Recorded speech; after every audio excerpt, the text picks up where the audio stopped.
Hey guys, it's Sammy and welcome back to a new season of Spilling It with Sammy Kurtz. As you can see here on the pink couch, I'm getting so choked up. There is no guest. I am the guest for this first episode and I'm very nervous. This is, I think, the third or fourth time I've tried to film this episode and I've never had to stop and start so much with filming an episode. I was very hesitant for me to be a guest and talk a lot about my experience on this channel for many of reasons. Number one, I'm a woman of many words. You really can't shut me up. I trigger a lot of people because I do want to get the conversation started. I do want to chat about those taboo topics. So I felt like it was time to start. I believe everyone out there has a story. So I genuinely felt like it was time to steer away from me and bring other people on that can raise awareness and talk about their journeys. And two, I'm writing a book. And in that book, I'm going to dive very deep into my struggles, my life, my journey. So I didn't want to give too much away. But I was feeling very called with some things that were coming up in my life, and especially in the line of work that I do, to talk about this topic, get the conversation started. It is happening. It's everyday life stuff happening to everyday people. And in the line of work that I'm doing, so many people come to me to talk about that. And when I put a question box up about it, I got so many questions come through. So today's episode is about mental health. Now, just like on every other episode and every other guest, I'm going to say it on behalf of myself as well, because I'm a human being at the end of the day. And whoever I have here on the pink couch to bring this content for you guys, the goal is to inspire you all and get talking about these everyday things that no one's talking about. So the people that are coming on this couch are some of the strongest people I know, because vulnerability is one of the strongest qualities, I believe. So please just always be kind, and please remember they're speaking on behalf of their experience and their journey. So that is their truth and it's right to them. So please refrain from hate, judgment, saying that they're wrong, etc., because you'll just be blocked and deleted. So where do I begin? First of all, what I do want to begin with is this. Again, this is a very touchy subject for me to talk about, being a woman of many words and an oversharer, and you guys know a lot about my life. This is why I'm feeling called to film this. This was actually probably the one topic I haven't opened up about yet it's been a big struggle for me in my life. There's probably only been 3 or 4 people that know the depths of what I've been through with my mental health journey. Also, I am going to say a trigger warning on here, because some of the things we do talk about, like, for example, suicide, can be quite triggering to people. So I just wanted to let you know that right at the start. And also, if you're someone out there struggling with mental health, 1, my inbox is always open. 2, I'm going to leave some helpline numbers below. And 3, I will be chatting on this episode about how I cope and deal with my mental health. So the first thing I'm going to dive deep into is probably one of the biggest of them all. So for me, I have throughout my life struggled with depression, postnatal depression, anxiety, panic attacks, and PTSD. So to this day now, I believe I only occasionally struggle with anxiety here and there.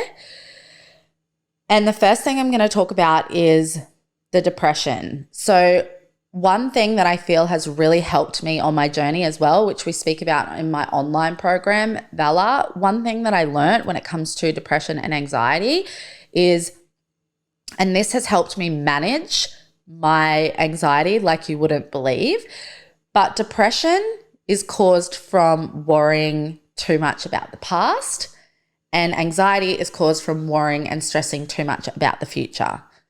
So the fact that I learnt that and now know that, the minute that I feel anxious, it stops me in my tracks and goes, what are you worrying about that hasn't even happened yet or might not even happen?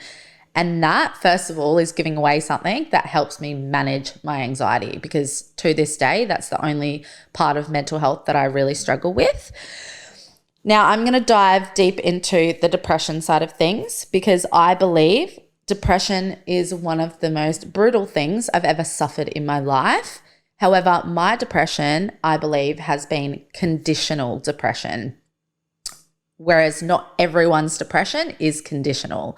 So what I mean by conditional is I have been in the lowest, darkest depressive state only when I've been through some really heavy traumatic things in my life.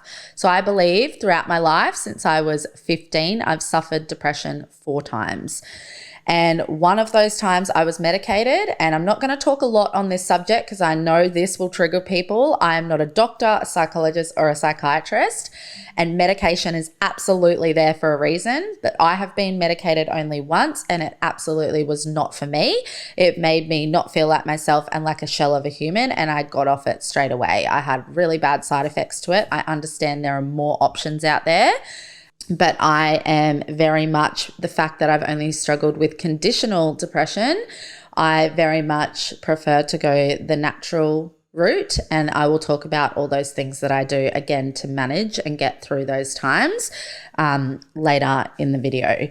But depression for me started when I was 15. Now, I'm not going to dive really deep into what happened in these traumatic experiences, but for example, when I was 15, it was the first time I suffered depression, and it was when my parents were about to get their final separation. They were on again, off again, really toxic, unhealthy relationship my whole life. And by this stage, I was old enough and I was realizing the effects that it was having on me and my sister. And I will never forget the day that I was just like, can you guys either break it off or be together? And from that day forth, they were never together again. And that was really hard for me. It was great that they finally made a decision, but obviously breaking up and finally having that broken family and split family was really challenging. And what I want to say on that front, because I don't want any parents out there that are in unhealthy, toxic relationships or just unhappy considering leaving.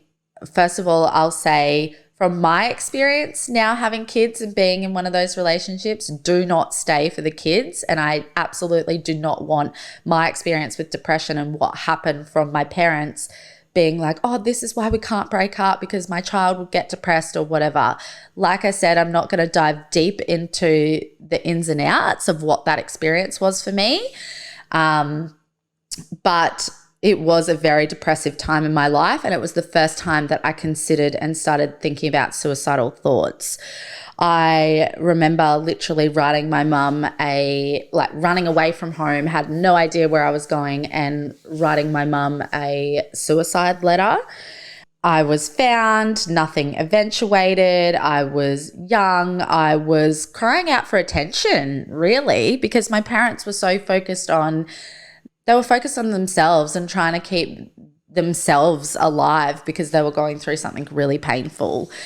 And they were doing the best that they could in that point in time, but it had major effects on me. And that was my first experience with depression. And I was in grade 12 at high school as well.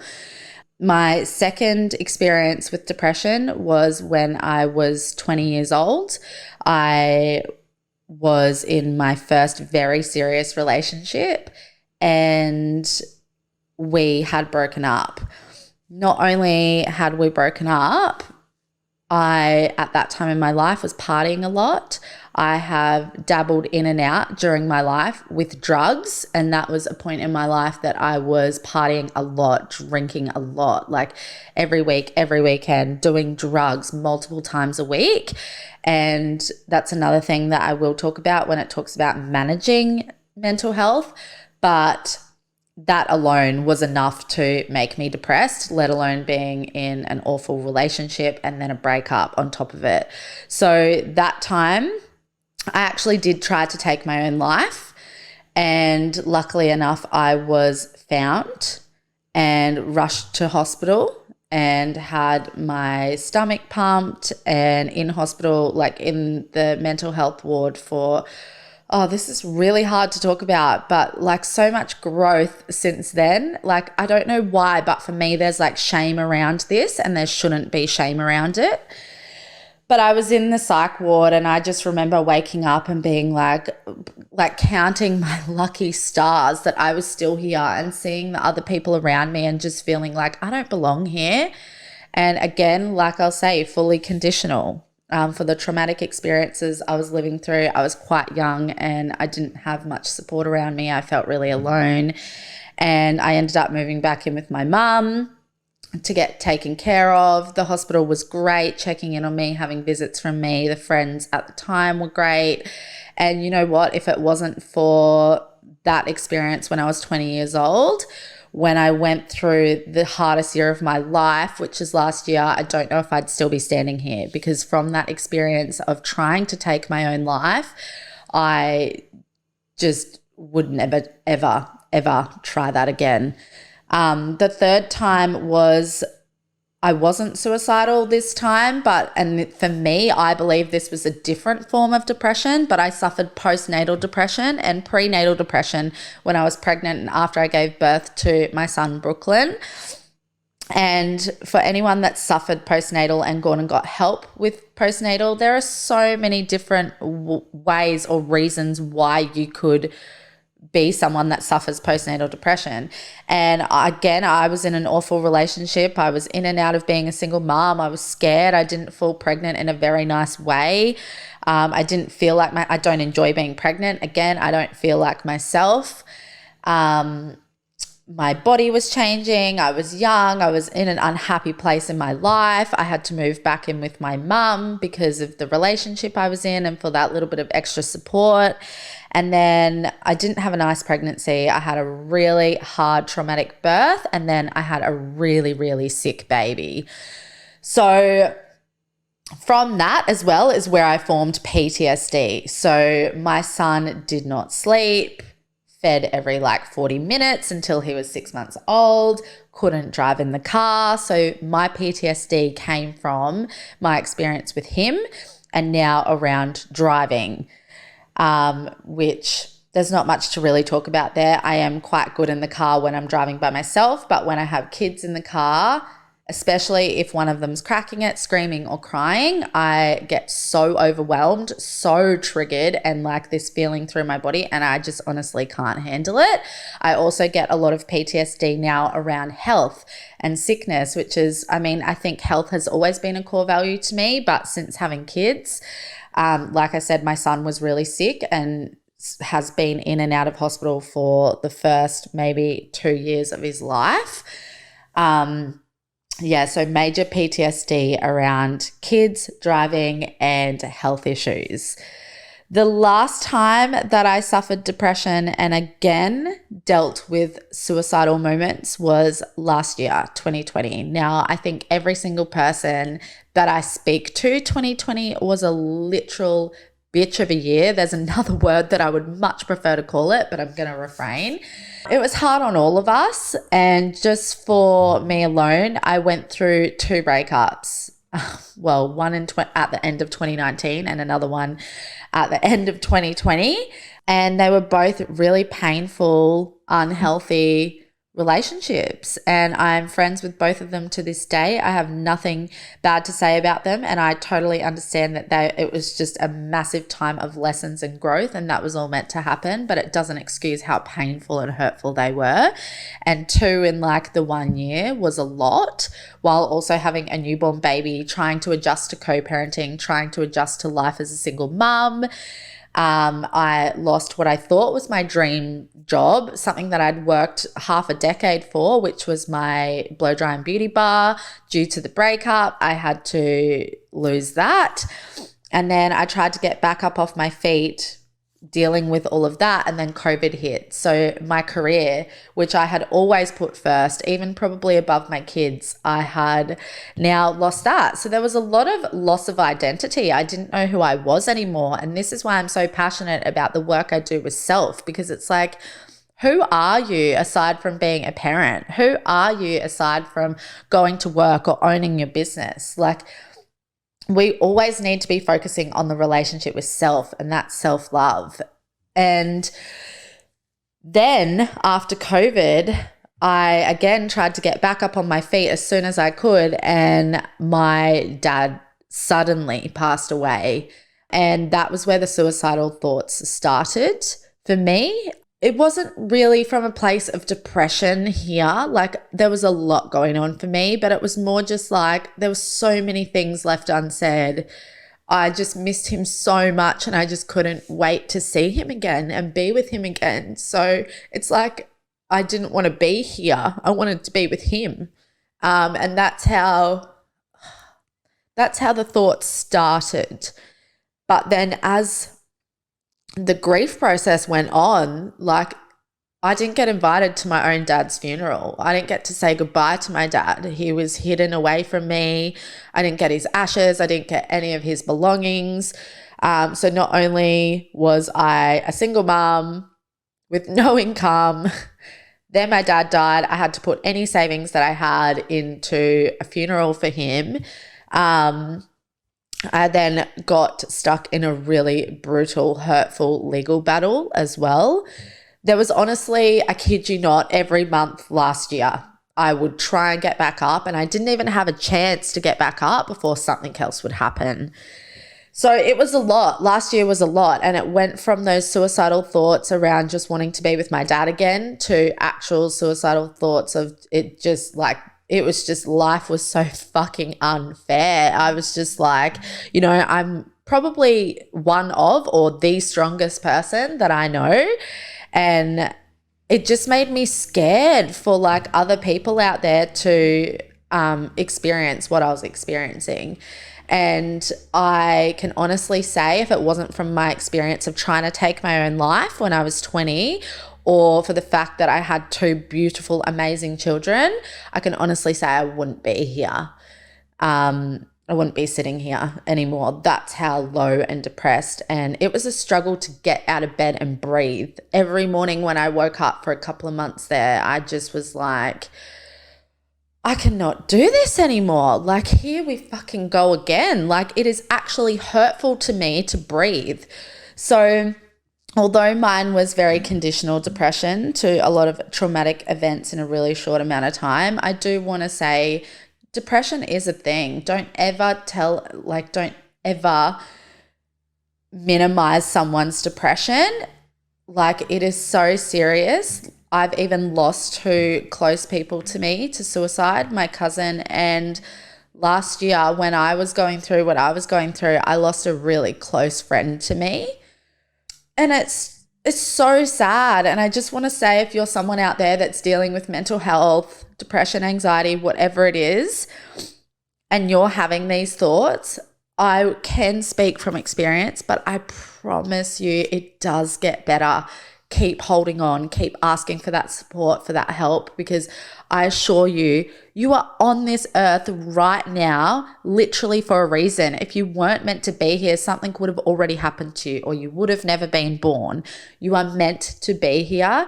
Just hang on and get through it. These tough times, like, no growth comes from just having it easy all the time. Like, imagine the version of yourself you're going to be when you get to the other side. And I bloody promise you, you will get to the other side. And I cannot stress that enough. I'm also a massive, massive advocate for therapy. I haven't been throughout time. I'm more of a self-help kind of gal, but I'm a massive advocate for it. I've seen psychologists and counselors as an individual, as well as in my relationships. And when it comes to, if you are looking at seeing someone, please don't let the cost and things like that scare you away. You can go and see your GP and get on what's called a mental health care plan. It used to be 10, and I'm pretty sure it is 20 now since COVID, a year. So either discounted or free to go see a psychologist. So highly, highly recommend that. Also, like I said, I'll drop some helpline numbers below. So that was my experience with depression, and that's the one thing that I've never opened up about, and it was really hard for me. When it comes to anxiety and panic attacks would have to be one of the worst parts of mental health I've ever dealt with. I felt like I was dying. Again, that came from a really traumatic time in my life. I was under a lot of stress, and I was pregnant. And for some reason, pregnancy is what really sets off my anxiety. I had never in my life experienced anxiety until I was pregnant with Brooklyn. And so, I mean, it's all the hormones and all the changes and everything we go through as women as well. I guess it's to be expected. But yeah, being pregnant and that birth and then the aftermath is probably when my anxiety is always the most heightened. So that's a good 2 years out of your life per child. And yeah, I still deal with it now, especially when I'm getting really overwhelmed, doing too much, a bit stressed out. It will spike again, but there are ways in which I manage it and have it under control. That's the other one time I've been medicated in my life, and it's when I was pregnant and suffering with the panic attacks, and all that they suggested, because I was really against medication, was the lowest dosage of Valium. So that really helped me, and I've always got it sitting there in my cupboard if I do experience panic attacks again. But panic attacks for me personally, like I said, I felt like I was dying. It was that full fight or flight mode, which you also get with anxiety. But panic attacks for me could last for 5 minutes to up to an hour and a half. And they were so paralyzing, so debilitating. I think that's the word. And I felt like I was dizzy. My mouth went cement. I was going to pass out. And I felt like I was either going to spew or shit myself, my body would shake. It's like I wouldn't know where I was. They were really crazy, really, really crazy. And I'm just lucky that the times that they've happened to me, I've been around someone that is safe to me and known to me. I've had one though when I was driving. That's another thing I experience. I can get numbness down one side of my body or in my hands and feet. They're awful. They're really, really awful. I wouldn't wish it on my worst enemy to experience a panic attack. But yeah, they're the things that I've been through with mental health. And it's not that I think that I'll never go through conditional depression again. We all go through good times and bad times in our life. But I think I'm really good at managing it now. So when it comes to managing my mental health, because I am someone that chooses not to be medicated and I believe I don't need to be medicated, these would be the things that I recommend. If you're considering going on medication and you're not really sure, again, your journey is your journey, and I don't know your depression. I don't know your anxiety.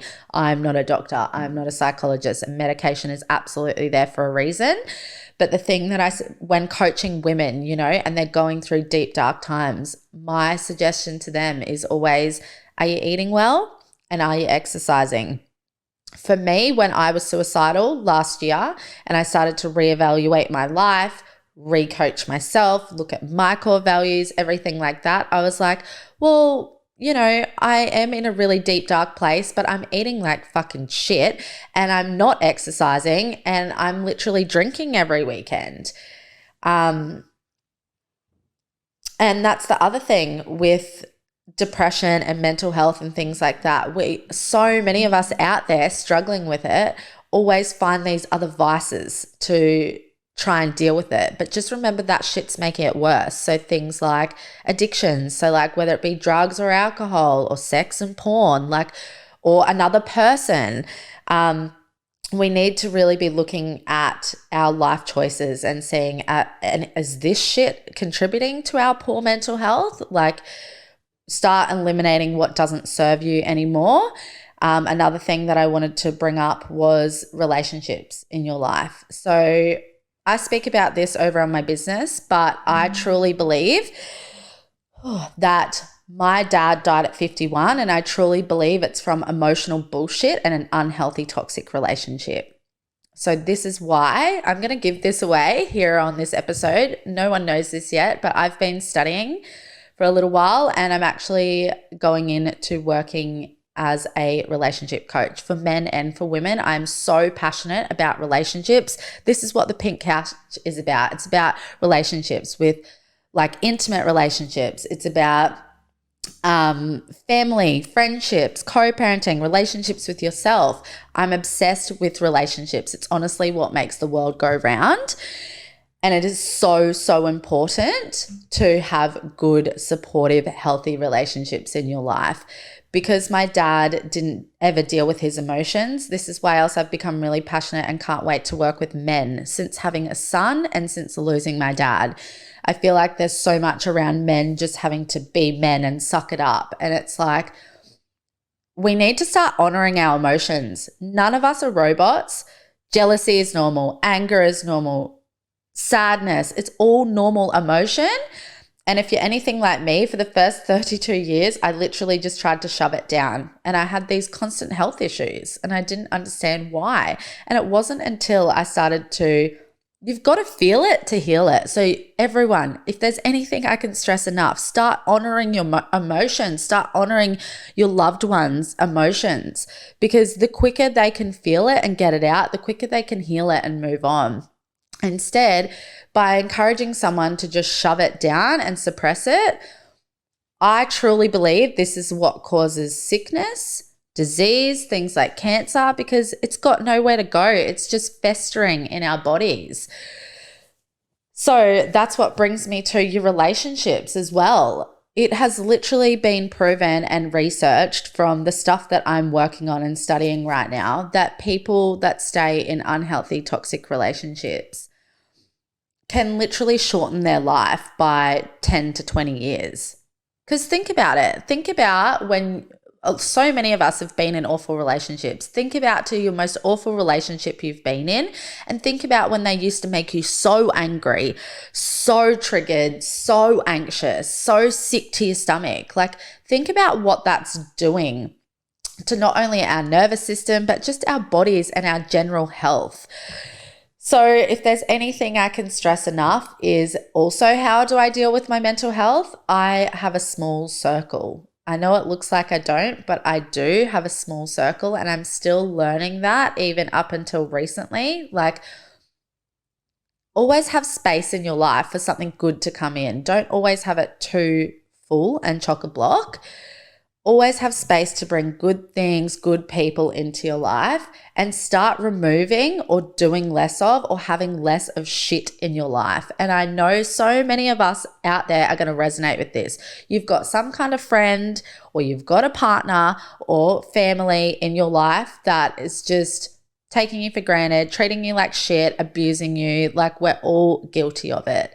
So it's time to start, for your own well-being, your own health, your own journey, your own mental health. It's time to start removing those people from your life. It doesn't have to be a big fight, a big argument. You need to start choosing you. You need to start choosing your life. So that is honestly two of the biggest things that I'm going to talk about around mental health. Start honoring your feelings and start removing toxic, shitty people and relationships from your life. Because my network now, like I said, there's 3 to 4 people that knew I was suicidal last year. And if it wasn't for my experience when I was younger, I probably just would have shut up. But I cannot express how much you need to open up, and you need to tell someone, and you need to have those people in your life. You can tell when you are depressed, you are anxious, you are having a panic attack, you are suicidal. You need to have people in your life that you feel comfortable going to and telling them that. And that is what I had. I have a circle that I could call up and say, I'm suicidal. Like, this is how depressed I am right now. I'm literally considering ending my life. If you don't have those people in your life and you suffer from mental health, it is honestly time to kick them out. Another thing is, I've brought it up again and again, but if you followed me for a while, you would see in the last 8 months, I've lost 10 kilos. Exercise. I cannot stress enough on moving your body, getting those endorphins cranking, whatever that may look like to you, whether it's yoga, whether it's boxing, whether it's functional training, whether it's running, whatever it is, move your body. Emotion is energy in motion as well. So sometimes for me, if I can't get it moving, and I can honestly feel the emotion sitting in my body. And it's like that feeling when you're like, I feel emotional, like I just need to cry. And sometimes you can't even cry. Go and get your body moving to get it up and get it out. So I cannot stress enough how much exercise and fitness has become a part of my life, and it will now forever be a part of my life because it got me out of one of the deepest, darkest places. So eat well, hydrate, move your body, and stop thinking about how much of a chore it is, and stop focusing on things like, oh, I want to lose weight and what your physical appearance is going to look like to move your body. I honestly started by doing it for my mental health. The rest just followed. Also, things that have helped me is meditating, getting out in nature, grounding myself, and doing things that light me up. Again, who are you outside of a parent? Who are you outside of your family, your relationship? What do you even enjoy doing? Like, this is your life to live. Start being selfish. Start having that self-love. Start, getting to know yourself. The best relationship you will ever work on in this life is literally with yourself. Journaling, and therapy. Like I said, I am seeing a therapist. I also get healings done, spiritual healings. There are plenty of things that I do for myself and do to help myself. Also, other natural remedies like essential oils, which can help with some mental health. The list goes on, but if you guys ever need someone to talk to or have any more questions for me on my mental health journey, like I said, I'll go way deeper into this stuff in my book. But just know that my inbox is always open. I'm always here for anyone that may need it. And you absolutely got this. Thanks so much for tuning in, guys. I will catch you on the next video. Mwah.